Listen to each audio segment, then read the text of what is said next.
हमें इंसान, गलत सही का दे पहचान।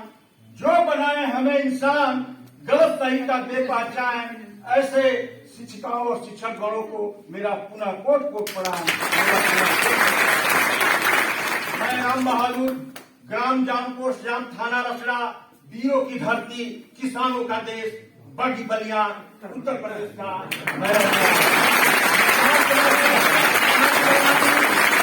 जौनपुर में मुख्य आरक्षी पद पर मैं कार्यरत हूँ और मुझे आज बहुत ही अपार खुशी हो रही है कि इस प्रबुद्ध जनों के बीच मुझे इस आजादी के अमृत महोत्सव पर, इस महापर्व पर, इस गणतंत्र दिवस पर मुझे दो शब्द बोलने का अवसर मिला। इसके लिए दिल की गहराई से आप सभी को आभार प्रकट करता हूँ। अपनी बात को रखना चाहता हूँ कि जमाने भर में मिलते हैं या कई, मगर वतन से खूबसूरत कोई सनम नहीं होता। मगर वतन से खूबसूरत कोई सनम नहीं होता।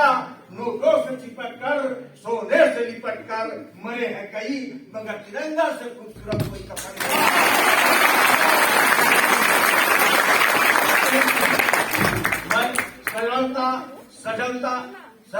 सजनता, सरलता और प्रतिभाओं के धनी परम आदरणीय मुख्य अतिथि गायक प्रचार्य महोदय एवं सम्मानित मुल्क के सम्मानित प्रवक्तागण और यहाँ उपस्थित सभी प्रशिक्षण ले रहे सभी छात्र छात्राओं, आप लोगों को मैं सबसे पहले 75वें अमृत महोत्सव गणतंत्र दिवस के शुभ अवसर पर मैं आप सभी को ढेर सारी शुभकामनाएं।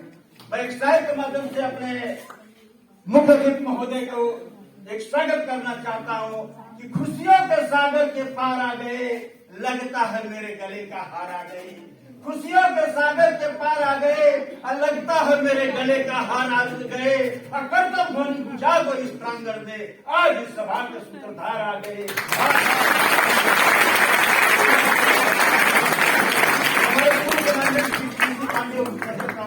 के शब्दों में मशहूर शायर के माध्यम से अपने सम्मानित प्रवक्ता को मैं एक अभिवादन करना चाहता हूँ कि आइए हम आपका एहतराम करते हैं, आइए हम आपका एहतराम करते हैं और नजर झुकाकर नजर से सलाम करते हैं।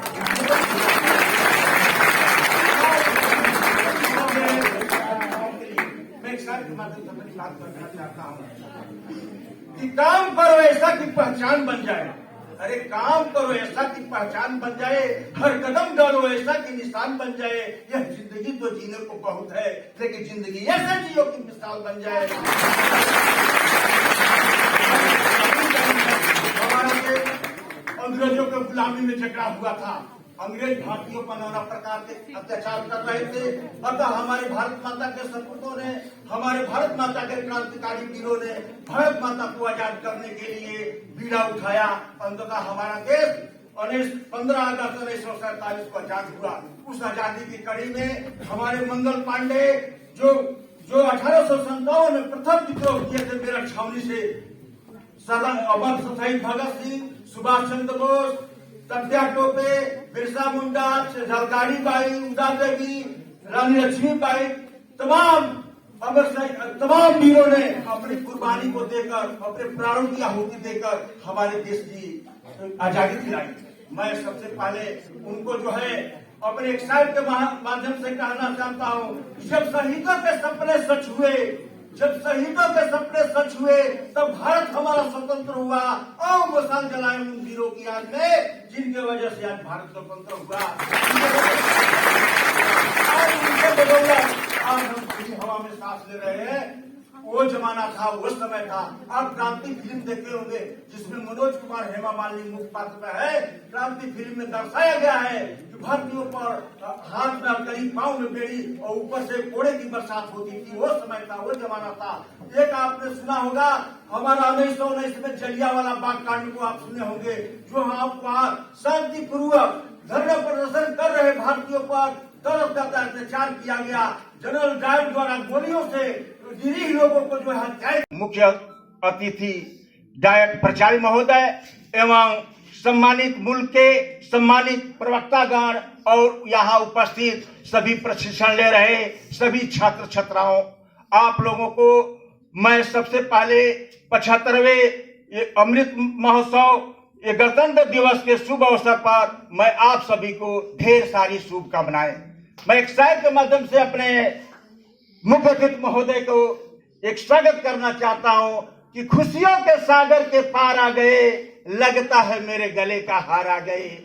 खुशियों के सागर के पार आ गए और लगता है मेरे गले का हार आ गए। और करतल ध्वनि बुझा दो इस प्रांगण में, आज इस सभा के सूत्रधार आ गए, आज इस सभा के सूत्रधार आ गए, आज इस सभा के सूत्रधार आ गए। हमारे पूर्व कमांडेंट श्री केसी पांडे उर्फ नजर कामपुरी साहब के शब्दों में मशहूर शायर के माध्यम से अपने सम्मानित प्रवक्तागण को मैं एक अभिवादन करना चाहता हूं कि आइए हम आपका एहतराम करते हैं, आइए हम आपका एहतराम करते हैं और नजर झुका कर नजर से सलाम करते हैं, नजर झुका कर नजर से सलाम करते हैं। यहाँ उपस्थित प्रशिक्षण दे रहे छात्राओं के लिए मैं एक शायर के माध्यम से अपनी बात को रखना चाहता हूँ कि काम करो ऐसा कि पहचान बन जाए।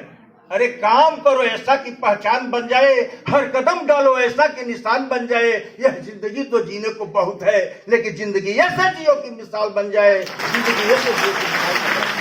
मैं अगली कड़ी में हमारा देश अंग्रेजों के गुलामी में जकड़ा हुआ था, अंग्रेज भारतीयों पर नाना प्रकार के अत्याचार कर रहे थे, अतः हमारे भारत माता के सपूतों ने, हमारे भारत माता के क्रांतिकारी वीरों ने भारत माता को आजाद करने के लिए बीड़ा उठाया। अंततः हमारा देश 15 अगस्त 1947 को आजाद हुआ। उस आजादी की कड़ी में हमारे मंगल पांडे जो 1857 में प्रथम विद्रोह किए थे मेरठ छावनी से, सरदार अमर शहीद भगत सिंह, सुभाष चंद्र बोस, तत्या टोपे, बिरसा मुंडा, झलकारी बाई, उदा देवी, रानी लक्ष्मीबाई, तमाम वीरों ने अपनी कुर्बानी को देकर, अपने प्राणों की आहुति देकर हमारे देश की आजादी दिलाई। मैं सबसे पहले उनको जो है अपने एक शायर के माध्यम से कहना चाहता हूं कि जब शहीदों के सपने सच हुए, जब शहीदों के सपने सच हुए तब भारत हमारा स्वतंत्र हुआ। और मशाल जलाए उन वीरों की याद में जिनके वजह से आज भारत स्वतंत्र हुआ, जिनके वजह से आज भारत स्वतंत्र हुआ। आज उनके बदौलत आज हम खुली हवा में सांस ले रहे हैं। वो जमाना था, वो समय था। आप क्रांति फिल्म देखे होंगे जिसमें मनोज कुमार हेमा मालिनी मुख्य पात्र में है। क्रांति फिल्म में दर्शाया गया है कि भारतीयों पर हाथ में हथकड़ी, पांव में बेड़ी और ऊपर से कोड़े की बरसात होती थी। वो समय था, वो जमाना था। एक आपने सुना होगा हमारा 1919 में जलियांवाला बाग कांड को आप सुने होंगे, जो वहां शांतिपूर्वक धरना प्रदर्शन कर रहे भारतीयों पर तरस का अत्याचार किया गया। जनरल डायर द्वारा गोलियों से निरीह लोगों को जो हत्याएं की गई, इसका बदला लेने के लिए हमारे उद्धव सिंह ने लंदन में जाकर के जनरल डायर को गोली मारा। वो हमारा जुनून था, वो राष्ट्रभक्ति थी। ऐसे ऐसे लोग थे हमारे नेशनल असेंबली में। अमर शहीद भगत सिंह, राजगुरु बटुकेश्वर दत्त ने जाकर असेंबली में बल फेंका और चारों तरफ देश में हाहाकार मच गया।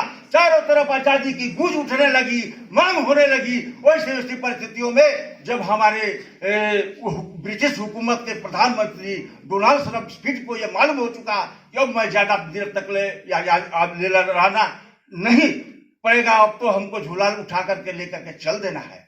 इसलिए आनंद फानंद में उन्होंने हमारे राजनीतिक को सबको इकट्ठा करके सर्वदलीय बैठक बुलाकर कहा कि भाई मैं आपका देश आजाद करने वाला हूँ, आप अपना संविधान बनाइए, अपना जो है सारी चीजें जो है अपना प्रक्रिया पूरा करिए।